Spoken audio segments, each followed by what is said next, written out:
Okay, so apparently this meeting is now getting live streamed. I'm so excited to be here today because we are going to be talking about uh, not only money mindset, but supporting you with your fees in private practice. And this is so important because we want to make sure that, you're charging the right amount for your services. Now, before we get started, I want to share with you, if you listened to the weekend's podcast, you'll know that one of the frameworks I use to support private practice owners with their mindset is the 4 levels of consciousness model, also known as the 4 stages of consciousness. So just to recap on what they are. Now, this is really important because what I'm about to share with you in a few minutes is going to be perhaps triggering for some of you. There'll be others of you that say, oh, where's this been? I've needed this like for so long. And then there'll be a bunch of you who are just like, nah. But I want to give it to you because it's important that you have a framework to work with when you're determining your fees in private practice. But before we can do that, I want to acknowledge that this is going to be hard to hear for some of us, depending on what level of consciousness we're at, okay? So the first level of consciousness is what we call to me consciousness. To me consciousness. And this is where basically as private practice owners, we are living at effect. We are saying that the reason we can't charge a certain amount of money is because we are in a low socio-demographic area and our clients can't afford it. Or we say, well, we can only charge this much because we don't get rebates for our services. Things like that. We are attributing blame to something outside of our practice, to something outside of us, to something that's outside our perceived level of control. Something that's, as I said, sort of external. So it's almost, in a way, a little bit of a victim mindset. So if you're stuck in that mindset, that's what I'm saying. What I'm about to share with you in a few minutes might be hard for you to hear. The next level of consciousness is once we've been in to me, we move to by me. So by me consciousness is characterized really by a lot of energy and a lot of sort of goal setting and progress is being made, achievements being experienced. It's where we take responsibility for what is happening when it comes to fees and money flow in our practice. We are out of the victim mindset where we feel like, we're just at the mercy of everything. And we're taking back some control. And so when you're in this stage of consciousness with your private practice, what this can look like is you decide on a way of setting a fee that feels aligned with you. It looks like you setting up good policies, procedures, and implementing those around fees. And it's not just what you charge, it's also your cancellation policies, it's all those sorts of things, whether or not you have a refund policy if you're selling products and things like that as well. And it's a very exciting stage to be in your development in the practice because you see results happen and then your confidence builds, then your competence builds, you feel more in control. So it feels really great.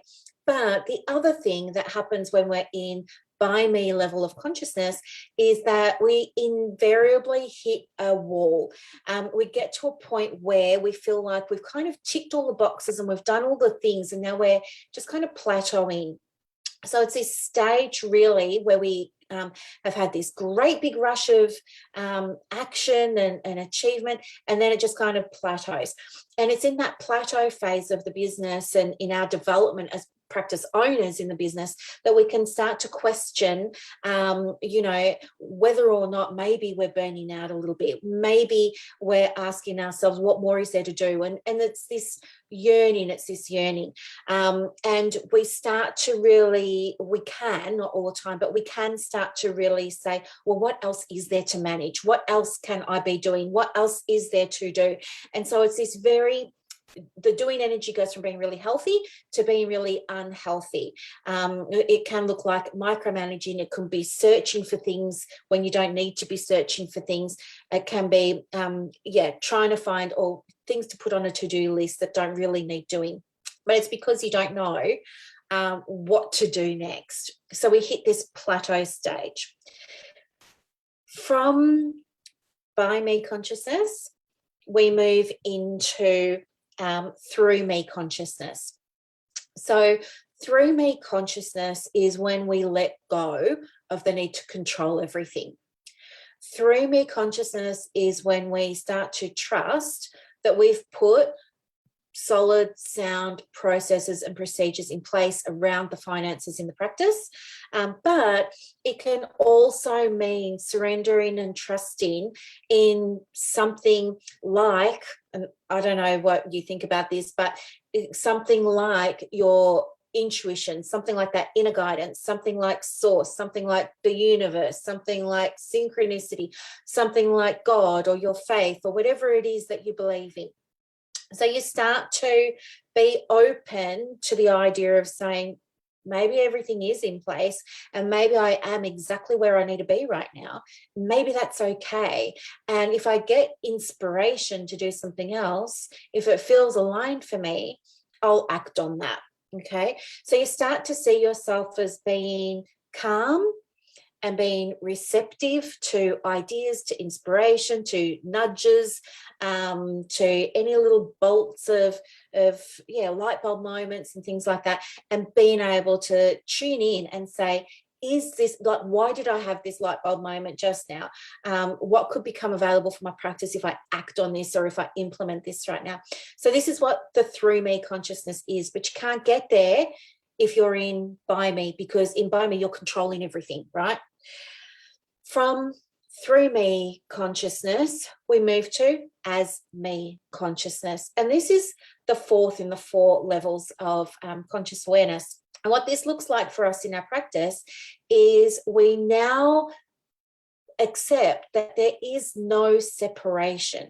It's not, well, there's belief and there's faith and the source and there's all this sort of out there and I'm over here and I have to wait to receive and all of that sort of stuff.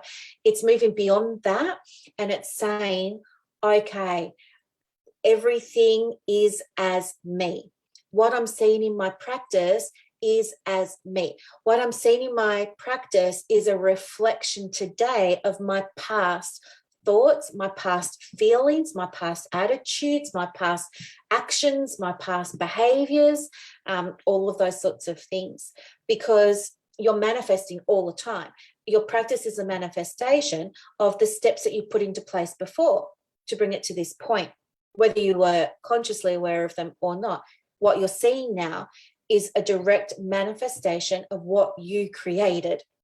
So if you're in this space, it allows you to get into the really juicy part of running a private practice, which is if you're starting to notice that there are bumps happening with your fees, you can, maybe you're getting people ring up for counseling and, they're wanting, or they believe that a psychologist is, I don't know, better skilled or better equipped or, whatever it is, to support them on their wellness journey than a counsellor is. And that's something that in as me consciousness, you would say, okay, this is a reflection of something that's going on within me. And you would do that inner work and you would ask yourself, what's coming up for me when I think about psychologists being better equipped or better skilled or better qualified or whatever it is, that's going on. So you look within and you do the deeper work, and you have to dig down into your shadow side and cast light on that. You have to look at your shadow values and cast light on that. You have to look at your shadow archetypes and cast light on that, because your ego is going to say, you don't really believe that psychologists are better, but there's something down there that's happening because you're seeing it repeatedly in your practice. And when you're in as me consciousness, you are willing and you are open to exploring what's going on that you're bringing this out in what you're seeing in your practice. If it's about people not paying fees, or maybe you're running an online program, and you're having inquiry calls with people about the online program, and some of the feedback that you have noticed, the pattern that you're receiving is people saying that they're going to wait. I'll wait until we know what's happening with the pandemic. I'll wait until restrictions are lifted. I'll wait until I've got a profitable practice. I will wait until whatever. If you are starting to notice a pattern with that, and you are operating from as me consciousness, what you would do is you would sit with yourself and you would do the deeper work, and you would ask yourself, this is a pattern that I'm seeing. Where in my life am I manifesting a waiting pattern? And it won't just be in your business. Energy is energy. So are you exhibiting a waiting pattern in your personal life, in your private life, over with your friends, in your social life, in your fitness life? Are you waiting until something changes for you in order to get that piece of equipment or join the gym or whatever it is? Where are you showing up in that waiting energy?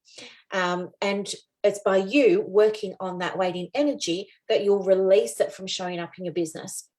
That's just to give you an example. If you're getting people saying to you, I can't afford it right now, then, and you notice that that's starting to come through and you're seeing that that's a pattern, then I want you to, in as me consciousness, if that's where you are, reflect on where in my life am I holding back on making an investment in something that's important to me, okay? Because I'm saying that I can't afford it or whatever it is. And you will see that there's a pattern that you're locked into. And when you can do that work on yourself and unlock that for yourself, it will unlock in your practice. It won't manifest in your practice anymore. In fact, the opposite will. So they're the 4 levels of consciousness. And the reason that I wanted to recap those with you was because what I'm about to show you is something that is available in other professions. And as someone who's a former psychologist, I can tell you we have this in psychology in a lot more detail than what I'm going to give it to you now. I can tell you that social workers also have it. I can tell you that doctors have it. Anybody who's on Medicare has it. We don't have a clear one yet in counselling. And it's my intention to help raise up the profession, okay?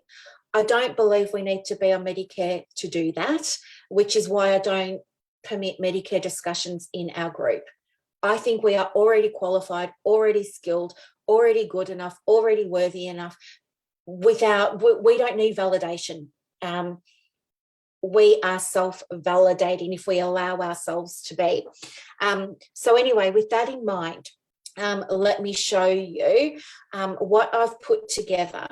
And again, apart from raising up the profile of our profession and community, I want us to really embody the sense that we're professionals. And I know many of us think that, but I know from talking with some of you as well, there's also some of us that don't feel like we're professionals just yet.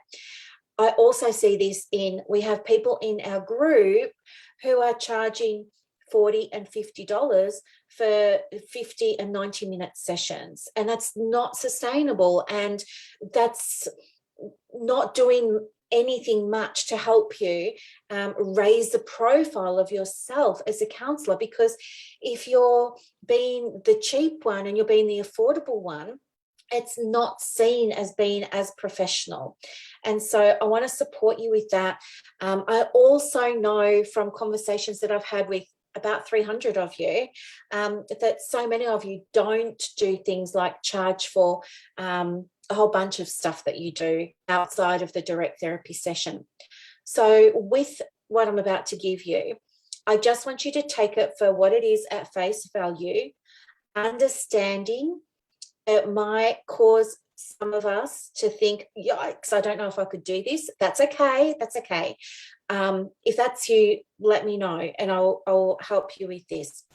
It's only a guideline. It's only a recommendation, but it will also give you the confidence outside of sessions to be able to do things like create quotes for third-party invoices, because you'll have a reference point that you can go back to, okay? When I first became aware that my professional body had this, and I saw what their recommendation for an hourly fee was, I felt it was unrealistic. I felt no one would pay it. I was right where so many of you probably may be sitting. And for the longest time, I never charged that. But it helped me with the marketing of my practice to be able to say, this is what my peak body charges, but this is what I charge. That helped me in my own mind feel like I was delivering better value to my clients. It helped my clients feel like they were getting value from me. But the other thing that really helped me was I never had a framework for charging for things outside of a session. And I know many of you don't have that either.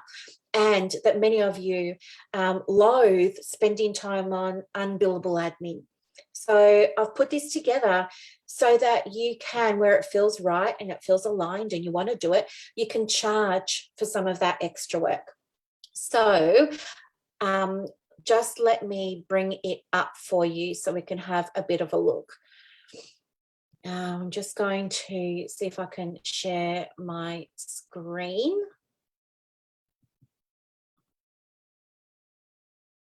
Just give me 1 second.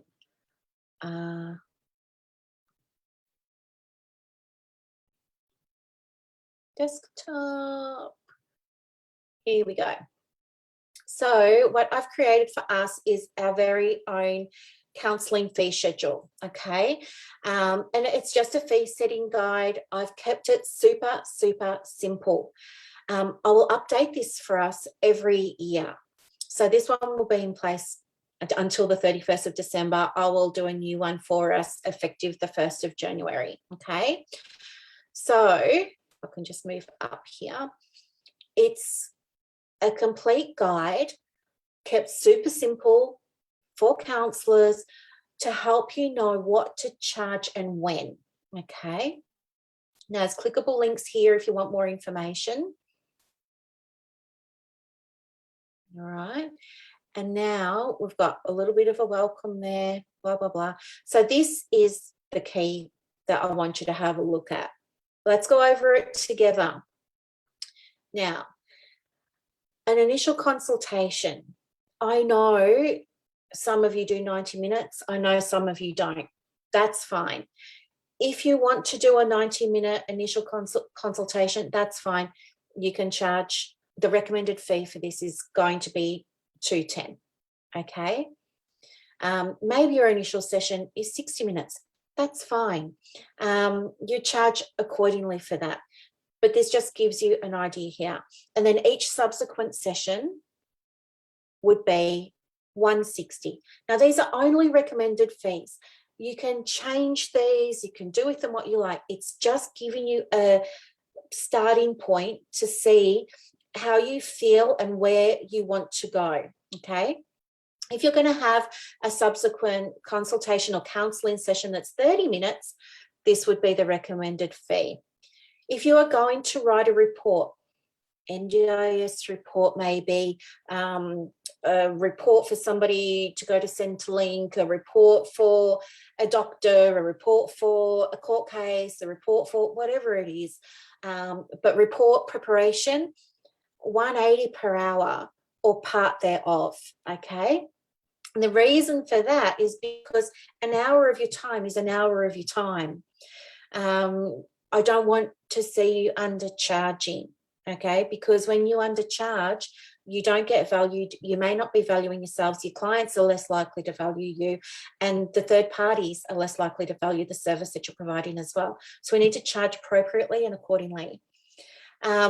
These fees, by the way, are on par with our allied health professionals. These fees are on par with psychologists and social workers, because I believe that just like they have their own place in the world, we have ours, and we need to bring ours up. This is one way for me to support us in doing this.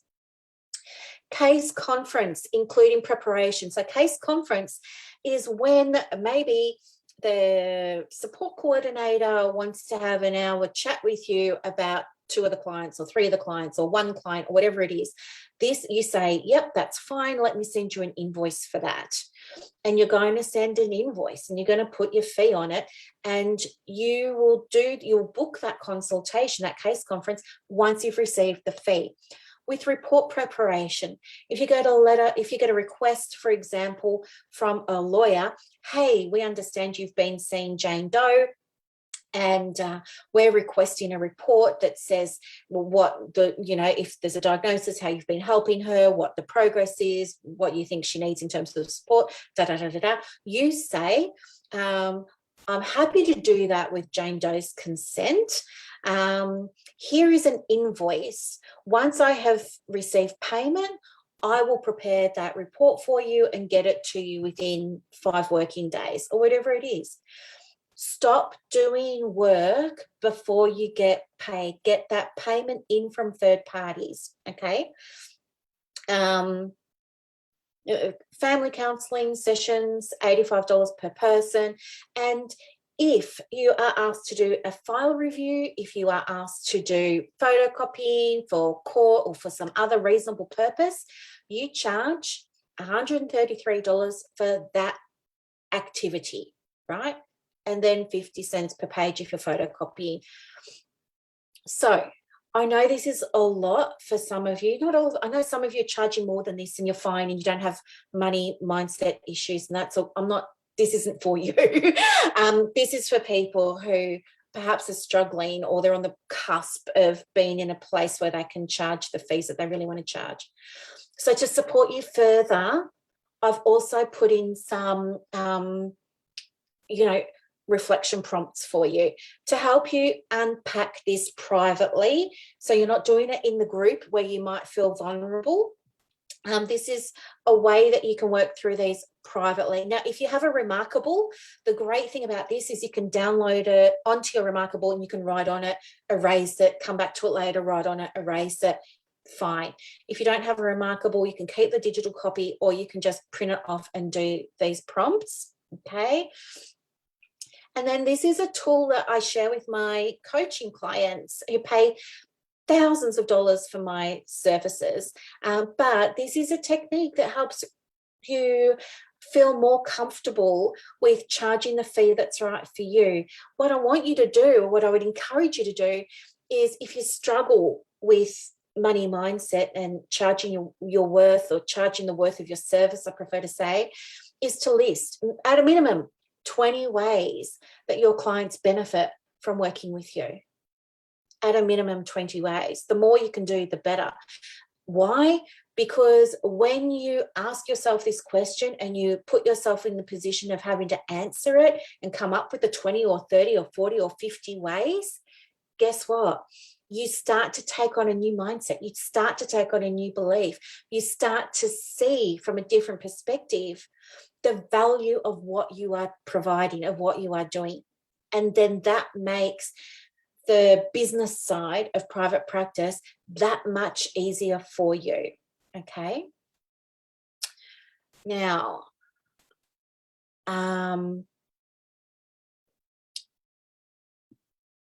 this page here is a printable. What does that mean?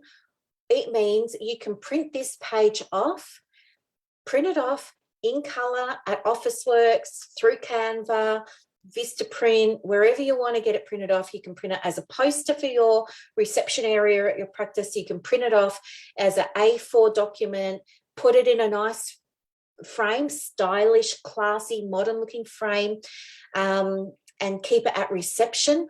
We want the clients coming in to see that this is legitimate, to see, wow, counsellors are really, we want clients shifting their mindset about counselling as a profession, okay?